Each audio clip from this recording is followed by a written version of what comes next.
At the night in the Baltic Sea, rough waves slammed the visor beyond its limits. The waves struck like sledgehammers, one after another. Inside, passengers feel a jolt, subtle at first. To them, the violent shaking felt like routine turbulence on the Baltic. Then came a sound, loud, a sharp metallic roar, like steel being ripped in half. Under wave after wave, the visor was wrenched from the vessel's face. In moments, freezing Baltic water surged in. Eyes locked on the controls, the bridge crew stood paralyzed by confusion. This is the shutdown sequence of motorship Estonia.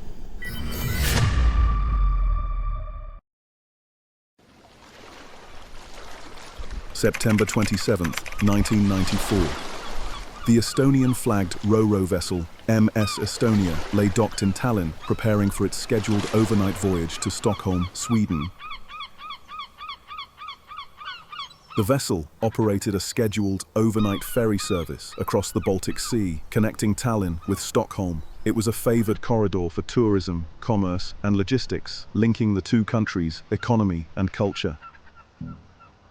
Departures from Tallinn were typically scheduled between 7 and 7:30 p.m. local time. The vessel traveled westward through the Gulf of Finland, past the Archipelago Sea, and into the central Baltic. The route covered approximately 980 kilometers. With an expected arrival time in Stockholm around 9:30 the following morning. The eastbound leg, from Stockholm back to Tallinn, followed a similar pattern. Operating frequently throughout the week, the vessel served as a key link for both commercial transport and civilian travel. A total of 989 people were on board, 803 passengers and 186 crew members. As the sun dipped lower, Tallinn's terminal filled with travelers and freight. Lines formed at check-in counters, from tourists to truck drivers. On board, loading crews directed vehicles down the ramps, slotting each into its place with practiced efficiency. On the vessel's heart, the bridge, a strict chain of command was always in place. At the top was Captain Arvo Andresson, 40 years old, a seasoned Estonian mariner with over 2 decades of experience at sea. He had held his master's license since 1986, and in January 1993 became the first to command MS Estonia. Like many Estonian, Swedish, and Finnish vessels, MS Estonia followed a traditional deck officer structure consisting of a chief officer, a second officer, a third officer, and a fourth officer. In practice, the vessel operated with 2 second officers assigned to alternating watches.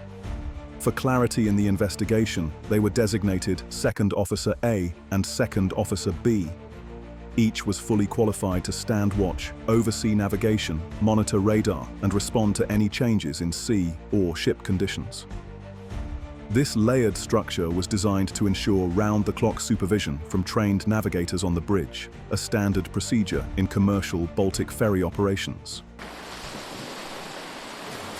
Departure was smooth, with all 4 engines running. After clearing the harbour, the vessel reached and maintained full cruising speed. Weather reports indicated southerly winds at 8 to 10 meters per second. Visibility remained clear, despite scattered rain sweeping across the sea. By 2000 hours, a routine shift change took place. The bridge watch was taken over by Second Officer B and the third officer. The ship sailed steadily forward. But beyond the coast, the open sea told a different story.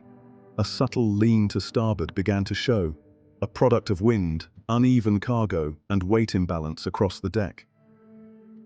As the voyage progressed, wind speeds gradually increased, shifting direction from south to southwest.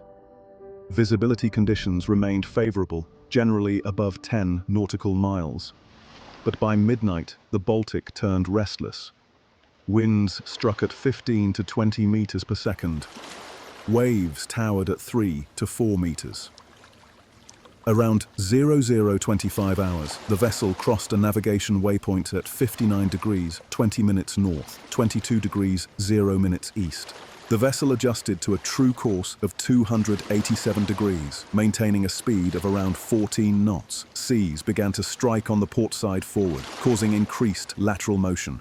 As a result, the fin stabilization system was deployed.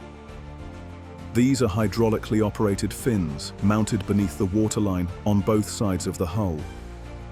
When the ship begins to roll, the fins automatically adjust their angle, creating lift on one side and resistance on the other, counteracting the motion.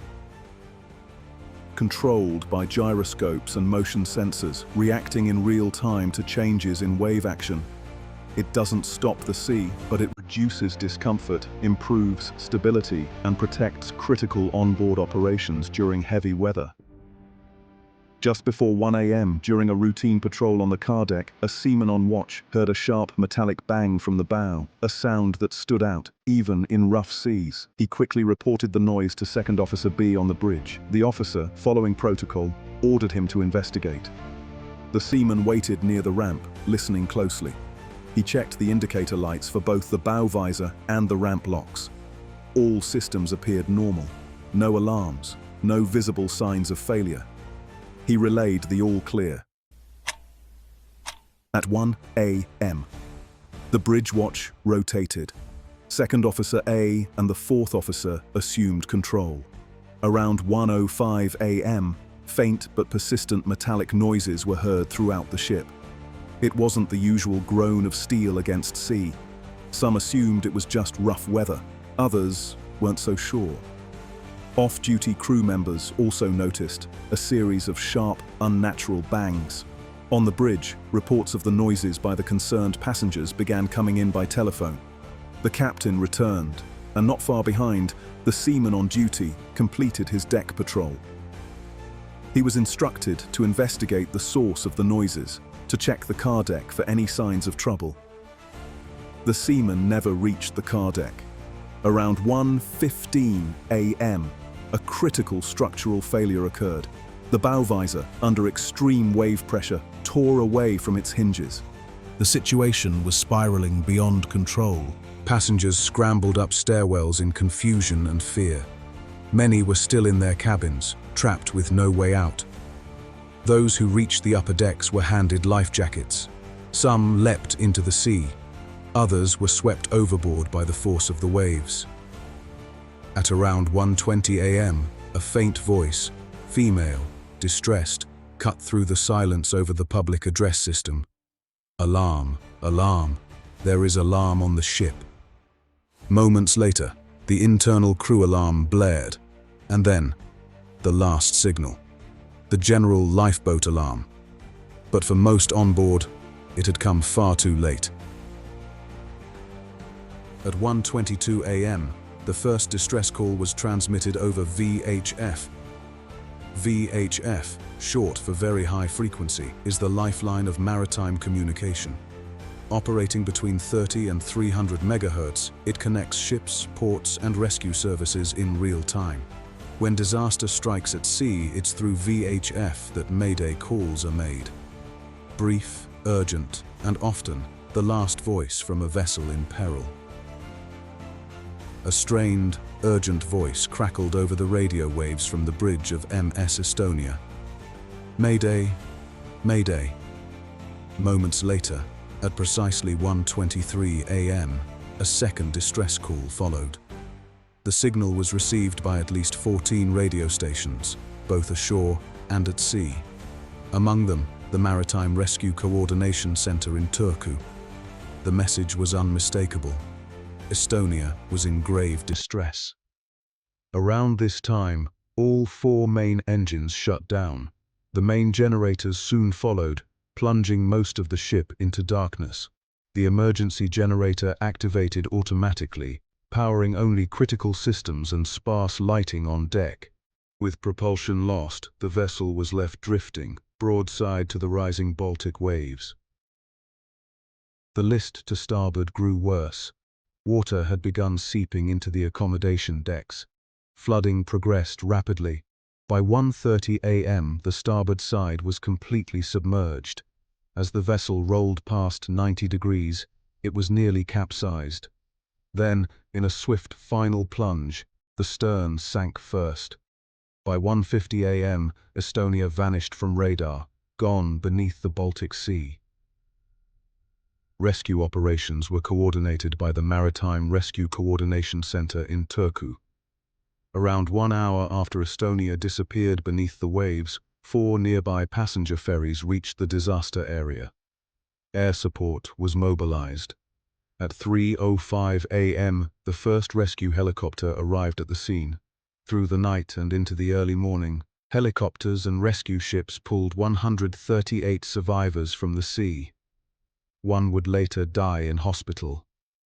Over the next 2 days, 92 bodies were recovered from the water. The rest, 852 souls, went down with the vessel, lost beneath the Baltic Sea.